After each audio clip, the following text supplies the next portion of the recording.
ဒီလက်ဗရန်အကြမ်းဖက်မှုဖြစ်စဉ်ကိုကျွန်တော်ခြုံငုံသုံးသပ်ကြည့်ရခါမှာပေါ့နော်အစိုးရကဒီကျောင်းသားတွေကိုဒီကြမ်းဖက်ဖြိုခွဲဖို့အတွက်ကိုကြိုရင်ပြီးတော့ကြံစီထားတယ်လို့ယူဆရတယ်အဲ့တော့ဒေါက်တာသိန်းအနေနဲ့ဘယ်လိုမြင်လဲဆိုတာဆက်လက်ရှင်းပြပေးဒီကျောင်းသားပိတ်ကိုဖြိုခွဲဖို့ကြိုတင်စီစဉ်ရှိတယ်လို့ကျွန်တော်လည်းယူဆတယ်ဒီဘာကြောင့်လဲဆိုတော့ကျောင်းသားတွေကိုလက်ဗရန်မှာပိတ်ဆို့ထားပြီးတဲ့နောက်ဒီကျောင်းသားတွေရဲ့ပိတ်ဆို့တဲ့တာဝန်ရှိတဲ့ဘိုးတိုင်းနယ်လေးကိုဒီနဲ့တွေ့တဲ့အခါကျတော့ဒီကျွန်တော်တို့ကရှင်းပြတယ်ဒီကျောင်းသားတွေကအရေးချင်းချင်းဆန္ဒပြတာဖြစ်တယ်သူတို့ကြီးတက်လာတဲ့လမ်းတစ်လျှောက်မှာလည်းအရေးချင်းချင်းဖြစ်တယ်ဘာမှစုပူတာနောက်ဆက်တာမရှိဘူးဒေသခံတွေအတွက်လည်းဘာမှအနောက်ဆက်မရှိဘူးသူတို့ဆက်သွားတယ်အလားတူပဲအရေးချင်းချင်းသွားမယ်ရန်ကုန်ရောက်ရင်သူတို့လူစုခွဲမယ်အဲ့ဒါကိုကိုပွားခွင့်ပြုပေးပါလို့ကျွန်တော်တို့ပြောတဲ့အခါကျတော့နယ်လုံကြီးကဒီလိုဖြစ်တယ်ဆိုတော့သူ့ကိုတော့ဒီလေးကြီးကပေးထားတဲ့အမိန့်တိုင်းပဲသူဆောင်ရွက်တယ်ရန်ကုန်ကိုတွားချင်တော့ရန်ကုန်တိုင်းနယ်လုံကခွင့်ပြုရသူလုပ်ပေးတယ်အဲ့ဒီပြောတယ်ပြောတဲ့အတွက်ကျွန်တော်ရန်ကုန်တိုင်းနယ်လုံကြီးနဲ့ဆက်တယ်ဆက်တော့အလားတူပဲကျွန်တော်ရှင်းပြတဲ့အခါကျတော့ရန်ကုန်တိုင်းနယ်လုံကြီးကသူတို့ရန်ကုန်ကိုမပေးနိုင်ဘူးလို့ပြောဒီတော့ကျွန်တော်တို့အချိုးချောင်းနဲ့တိုက်ရှင်းတဲ့အခါကျတော့သူ့အနေနဲ့တော့ခွင့်မပြုနိုင်ဘူးခင်ဗျားတို့ပြောကြည့်တယ်သမရရုံးမှာပြောပါဆိုတော့အဲ့ဒါနဲ့ကျွန်တော်သမရရုံးနဲ့ဆက်တယ်ဆက်တယ်ပြီးတော့ကျောင်းသားတွေဒီပေါက်ပွင့်ပြပါလို့ပြောတဲ့အခါကျတော့ပေါက်ပွင့်ပေးခဲ့တယ်ကျွန်တော်တို့ဒီအာဏာရှိတဲ့အဖွဲ့အစည်းအဆင့်ဆင့်တိုင်းတာဝန်ရှိတဲ့ဒီဘိုးတိုင်းတာဝန်ရှိတဲ့သမရရုံးအဆင့်ဆင့်ကျွန်တော်တို့တင်ပြတဲ့အခါလက်ခံနေတယ်အခုလို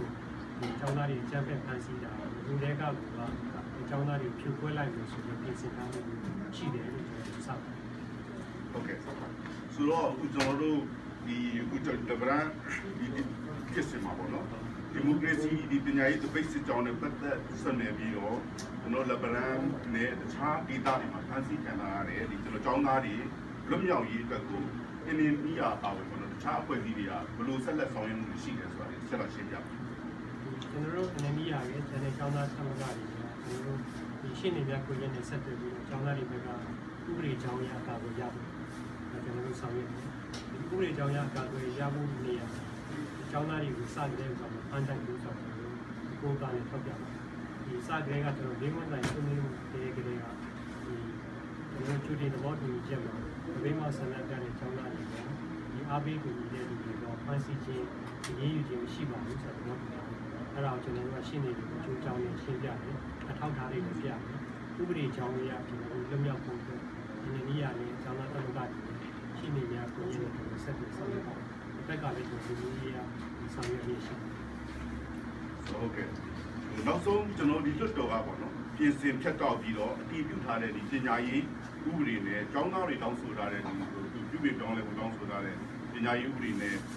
ဘယ်လိုကွဲလွဲမှုတွေကွာဟချက်တွေရှိလဲပေါ့အဲ့ဒါလေးကွဲပြပြလေးရှိဖြစ်အောင်ဆက်ဆက်ရှိဒီကကွဲလွဲချက်ကတော့ကျောင်းသားတွေရဲ့ဒီမိုစီပညာရေးကိုတောင်းတယ်ဘိုးချုပ်ကန်မှုရှိတဲ့လွတ်လပ်တဲ့ပညာရေးကိုတောင်းတယ်အခု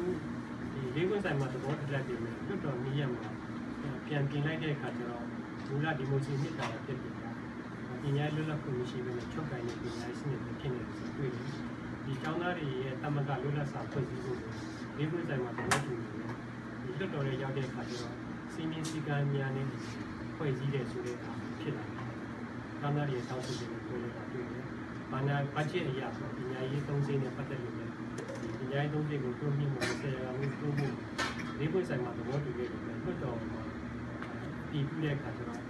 ့ပညာရေးသုံးစိတိုးဖို့မှာမပါဝင်တော့ဖြစ်သွားတယ်။ဒါပေမဲ့ဒီမနီယာပညာရေးလည်းအားပြီးဒီမနီယာပညာရေးကိုအလေအဆုံးတဲ့ဒီစာသင်တွေပုံမြင့်ထားဖို့မူလာတယ်နဲ့ဖြစ်တယ်။ဆိုတော့ကျောင်းသားတွေအဓိကတောင်းဆိုတဲ့ဒီမိုစီပညာရေးလည်းမရဘူး။ပညာရေးပဲလိုအပ်တဲ့ပြည်ပြောင်းလဲမှုတွေမရဘူး။ဆိုတော့ကျောင်းသားတွေဒီတောင်းဆိုတဲ့ချက်တွေကိုအစိုးရနဲ့လွတ်တော်ပါပေါ့နော်။သဘောဘာဖြစ်လို့သဘောမတူနိုင်တာလဲ။နောက်တစ်ခုကဘာဖြစ်လို့ခါတီးပြီးညှင်းဆိုနေတာလဲဆိုတော့ဒေါက်တာသိန်းနေရဲ့အမြင်လေးလည်းတစ်ချက်တော့ပြောပြပါဒီခါတီးပြီးညှင်းဆိုရတဲ့အကြောင်းမှာဒီဘတ်ဂျက်လည်းပါလိမ့်မယ်သူချုပ်ကန်ခြင်းလည်းပါလိမ့်မယ်ဘတ်ဂျက်အရကျောင်းသားတွေတောင်းဆိုတာပညာရေးသုံးစီတိုးမြင့်မှုတောင်းဆိုတဲ့အခါမှာဒီဒါကိုလက်ခံနိုင်ရင်ဒီဘတ်ဂျက်ကိုပေးရဘတ်ဂျက်ကိုတိုးပေးနိုင်တဲ့ခါတီးပြီးညှင်းတာဖြစ်နိုင်တယ်နောက်ကျောင်းသားတွေတောင်းဆိုတာလွတ်လပ်တဲ့ပညာရေးစနစ်ကိုတောင်းဆိုတယ်ဒီမိုစီပညာရေးစနစ်ကိုတောင်းဆိုတယ်အစိုးရအနေနဲ့ဒီမိုစီပညာရေးကိုမပေးနိုင်ဘူးလွတ်လပ်တဲ့ပညာရေးကိုမပေးနိုင်ဘူးဆက်ပြီးတော့ချုပ်ကင်ထားခြင်းတဲ့အတွက်ခါတီးပြီးညှင်းတယ်လို့ဆို ဆရာကျွန်တော်မေးချင်တာတော့ပါပဲဆရာအနေနဲ့ဟိုပါမယ်ဖြစ်စုပြီးတော့ပြောချင်တာဖြစ်ပါတယ်ဆရာဖြစ်စုပြီးပြောကျွန်တော်ပြောချင်တာတော့ဒီကျွန်တော်တို့နိုင်ငံမှာဒီစီအိုချိုရေးစနစ်နဲ့အောက်မှာရှိတဲ့ပညာရေးအခုလက်ရှိသွားနေတဲ့ပညာရေးစနစ်ကလည်းဒီစီအိုချိုရေးအောက်ကလုပ်ခဲ့တဲ့ပညာရေးမူဝါဒအတိုင်းဆောင်ရွက်နေတာဖြစ်တယ်ဒီပညာရေးစနစ်ကမအောင်မြင်ဘူးဆိုတာကျွန်တော်တို့ဒီပေါင်း40-50တက်တည်ကြတယ်ပညာရေးစနစ်ဟောင်းသွားခြင်းအပြင်ကျွန်တော်နိုင်ငံပညာရေးပြုတဲ့စီရှိဘူးပညာရေးကပြည်ပြင်ပြောင်းလဲဖို့လိုပါတယ်ပညာရေးပြည်ပြင်ပြောင်းလဲမှာကျွန်တော်တို့ရည်သွေးရှိတဲ့ပညာရေးရမယ်ကျွန်တော်နိုင်ငံသားတွေကျွန်တော်နိုင်ငံကကလေးတွေရည်သွေးမြင့်တဲ့ပညာရမယ်ရည်သွေးမြင့်တဲ့ပညာရမှာဒီကလေးတွေကသူတို့ဘဝတည်ဆောက်နိုင်တယ်စဉ်းစားတွေးခေါ်နိုင်တယ်ဆိုတော့ကျွန်တော်တို့နိုင်ငံကိုလည်းတည်ဆောက်နိုင်တယ်ဒါကြောင့်ဒါအရေးကြီးတာဖြစ်တယ်ကျွန်တော်တို့ကလေးတူချင်းရဲ့ဒီဆောက်ဖို့အတွက်တော့နိုင်ငံဒီဆောက်ဖို့အတွက်တော့ပညာရေးကပြည်ပြင်ပြောင်းလဲဖို့လိုပါတယ်အခုချိန်မှာလက်ရှိဆိုတာပြည်ပြင်ပြောင်းလဲမှုမလုပ်သေးဘူးဒါပေမဲ့ကျွန်တော်တို့ဒါကိုအားမလျှော့ဘဲနဲ့ပြည်ပြင်ပြောင်းလဲတဲ့အထိ